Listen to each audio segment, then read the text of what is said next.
Hello दोस्तों, नमस्कार। कैसे हैं आप? मैं उम्मीद करता हूं कि आप सब लोग खुश होंगे, स्वस्थ होंगे और सुरक्षित होंगे। तो दोस्तों, आज हमारा जो वीडियो है उसमें हम आपके साथ बात करेंगे कि कैसे समय के साथ मानसिक बीमारियों को लेकर लोगों की समझ और लोगों के एटीट्यूड बदलते गए। तो दोस्तों, आज हम कुल मिला के मानसिक बीमारियों के इतिहास के बारे में बात करेंगे। तो सबसे पहली बात हमें यहाँ पे ये जो समझनी है वो है कि मानसिक बीमारियों की वजह की बात करें तो तीन सिद्धांत हैं। सबसे पहला सिद्धांत है सुपर नेचुरल यानी अलौकिक, कि इसकी वजह से होती है। दूसरा है सोमेटोजेनिक यानी बॉडी से रिलेटेड, काया से रिलेटेड, कि बॉडी में कुछ प्रॉब्लम होती है उसके चलते मानसिक बीमारियां होती है। और तीसरा है साइकोजेनिक, यानी कि हमारे ब्रेन में कुछ ऐसा होता है जिसके चलते मानसिक बीमारियां होती हैं। तो हम सबसे पहले बात करें सुपर नेचुरल की। तो सुपर नेचुरल में दोस्तों क्या होता था कि लोग मानते थे कि भगवान के खिलाफ कुछ ऐसा काम कर दिया, या फिर भगवान नाराज हो गए हैं, या कोई शैतान की आत्मा ऊपर आ गई है, या फिर ग्रहणों का चक्कर है, या फिर जादू टोटका ऊपरी हवा, ये सब मानना था कि इनकी वजह से मानसिक बीमारियां होती है। और आपने देखा होगा कि अभी भी लोग ये सब मानते हैं। और आप देखेंगे कि मानसिक बीमारियों में ज़्यादातर लोग यही मानते हैं और सबसे पहले यही काम करते हैं कि बाबा के यहाँ जाना, शाना के यहाँ जाना, झाड़ फूक करवाना, जादू टोना टोटका, इन सब में ही उलझते हैं।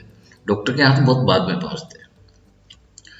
उसके बाद होता क्या था कि जिनको मानसिक बीमारियां होती थी उनको लोग क्या मानते थे कि जो मानसिक रोगी है ये या तो शैतान है या राक्षस है या फिर डायन, चुड़ैल, पता नहीं, और भी बहुत, सबके अपने अपने कल्चर के हिसाब से एक नाम दे दिया जाता है कि अच्छा, अगर किसी को मानसिक बीमारी होगी तो इसका मतलब वही है।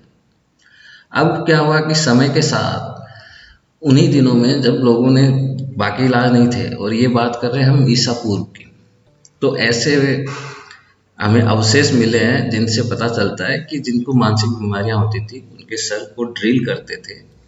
और ड्रिल करने का मतलब उनका था कि अगर ड्रिल करेंगे तो अंदर कोई बुरी आत्मा या कुछ हो रहा है वो उस सांस से निकल जाएगा और उसके चलते मानसिक बीमारी ठीक हो जाएगी। ये इलाज और भी एक दो बीमारियों के लिए काम में लिया जाता था, जैसे कि मिर्गी का दौरा, या फिर किसी को सर में चोट लग गई तो उसके लिए भी यही माना जाता था। और ये आप सोचेंगे कितनी बड़ी यातना होती थी। फिर कुछ लोगों का मानना था कि औरतों में जो मानसिक बीमारियां होती हैं उसकी वजह हिस्टेरिया है।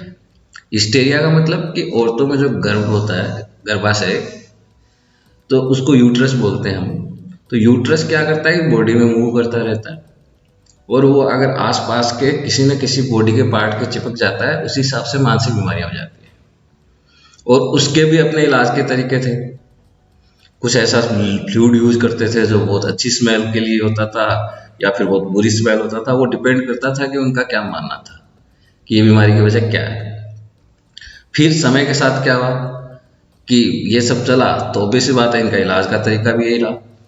तो बहुत बड़े बड़े जादू टोना टोटका, बाबा शाना भोपा जो हम आज भी सुनते हैं, और ये इलाज करता था और ये इलाज चलता था, झाड़ फूक करना, टोना टोटका, ये सब। अब हुआ क्या कि सबसे पहले जब हम बात करें हिप्पोक्रेट्स की, उन्होंने बोला कि देखो जी, बात यह है कि मानसिक बीमारियां किसी अंधविश्वास की वजह से, या कोई सुपर नेचुरल पावर की वजह से, या कोई धर्म की वजह से नहीं होती हैं। उनका मानना था कि मानसिक बीमारियों की वजह हमारे शरीर में ही कुछ ऐसी चीज़ें होती हैं जिनकी या तो कमी हो जाती है या फिर वो बढ़ जाते हैं। इन दोनों में से एक होता है और उसकी वजह से होती है। और यहीं से सबसे पहला बदलाव शुरू हुआ कि हाँ, लोग मानने लगे कि हाँ, मानसिक बीमारी की वजह हमारे शरीर के अंदर कुछ ऐसा बदलाव होता है जिसकी वजह से होती है। फिर उसके बाद क्या हुआ कि लोग समझने लगे कि अच्छा, अगर मानसिक बीमारियां ऐसी है तो उनको समझ लगा कि हाँ यार, इसका मतलब जिसको बीमारी हो गई वो थोड़ा विकृत हो गया है, उसके व्यवहार में बदलाव हो गया है। और फिर वो मानते थे कि ये इंसान जिनको रोग हुआ है वो समाज में, समाज के लोगों के साथ रहने के लायक नहीं है।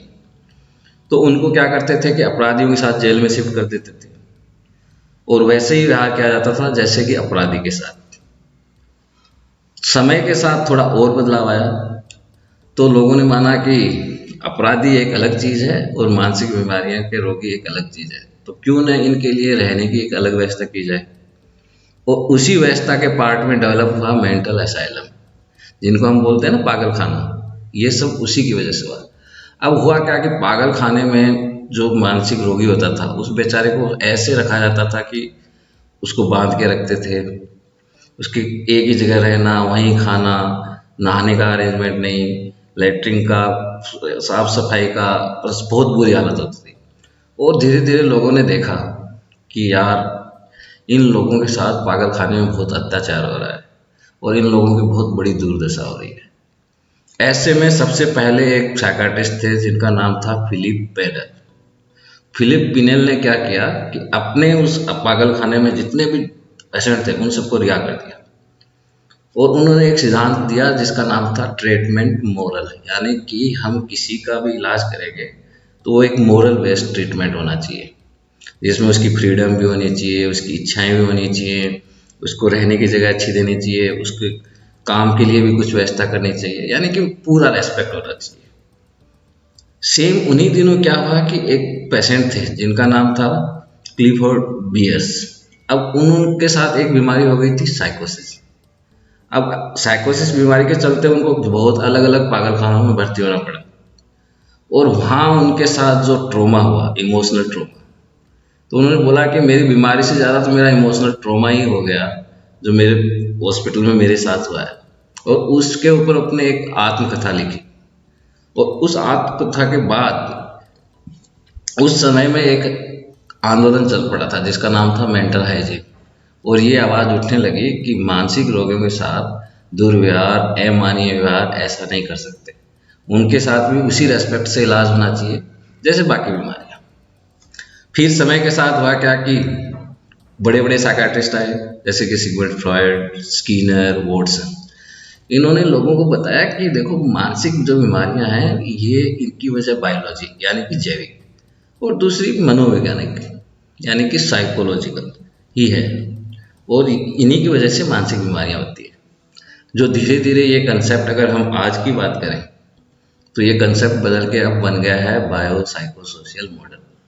बायो का मतलब बायोलॉजी, जिसमें हमारा जेंडर आता है, हमारी जेनेटिक्स आती है, और साइकोसोशियल में आने हैं ब्रेन के फंक्शन, याददाश्त, लर्निंग, सीखने के तरीके, और सोशल में इन्वायरमेंट यानी कि हमारे आसपास का इन्वायरमेंट, हमारे family members, family support system, हमारा सोसाइटी का सिस्टम, कल्चर, ये सब। और इन तीनों के मिलने के बाद या इन तीनों में किसी वजह से मानसिक बीमारियाँ होती हैं। और अगर हम आज की बात करें तो आज हम यही मानते हैं कि मानसिक बीमारियाँ भी सेम वैसे ही बीमारियाँ हैं जैसे कि खांसी जुकाम। बस लोगों को पता लग जाए कि हाँ मानसिक बीमारियों की ये वजह है और इसका ये इलाज है। तो अब आप देख रहे होंगे कैसे समय के साथ इतिहास में मानसिक बीमारियों को लेकर लोगों की धारणाएं बदलती गई। अब हुआ क्या कि इन्हीं धारणाओं के चलते और इन्हीं के कहीं ना कहीं वजह से, जैसे कि मेंटल असाइलम बने तो थे इसलिए कि मानसिक रोगियों के साथ अच्छा इलाज हो, लेकिन आज हम उसको जो है स्टिग्मा लेते हैं यानी गाली की तरह यूज करते हैं, यार वो तो पागल खाने में भर्ती हो गया, या फिर वो पागल हो गया, या वो खिसक गया। और ये सब चीज़ें उन्होंने डेवलप कर दिया स्टिग्मा, यानी समाज में मानसिक बीमारियों को लेके एक ऐसा दिमाग में भाव भर दिया कि जैसे ही नाम आता है मेंटल तो लोगों के दिमाग में एक स्टिग्मेटाइज किया, यार उसको बीमारी है। और फिर उसको क्या करते हैं, समाज से बाहर, घर से बाहर, अच्छी जॉब नहीं देना या फिर जो भी नहीं देना, यानी कि हर जगह उसके साथ डिस्क्रिमिनेशन होता है। लेकिन ऐसा है नहीं, मानसिक बीमारियों के रोगी भी उतने ही रेस्पेक्ट के लायक है जितना कि बाकी। तो उम्मीद करता हूँ कि इस वीडियो से आपको इतना समझ में आ गया होगा कि कैसे मानसिक बीमारियों के बारे में लोगों की धारणाएं बदली, कैसे लोगों ने समय के साथ मानना शुरू किया कि कहाँ से शुरू किया, और आज जैसे कि बायोसाइकोसोशियल मॉडल, और कैसे इसके चलते स्टिग्मा या फिर अलग अलग तरीके जो आज भी चल रहे हैं वो सब चल रहे हैं। तो हम आपके लिए नेक्स्ट वीडियो लेके आएंगे जिसमें हम बात करेंगे कि मानसिक स्वास्थ्य और मानसिक स्वास्थ्य के कारण होने वाली प्रॉब्लम जिनको हम मानसिक बीमारियाँ बोलती हैं वो क्यों होती हैं, और फिर हम उसके बाद बात करेंगे डिप्रेशन की। तो उम्मीद करता हूँ आपको ये वीडियो पसंद आया होगा और नो डाउट आपने थोड़ा बहुत मानसिक बीमारियों के बारे में, उनसे जुड़े स्टिग्मा के बारे में सीखा होगा। आपने जाना होगा कि कैसे लोगों के साथ कितना बुरा व्यवहार किया जाता था और आज भी हो रहा है। नमस्कार।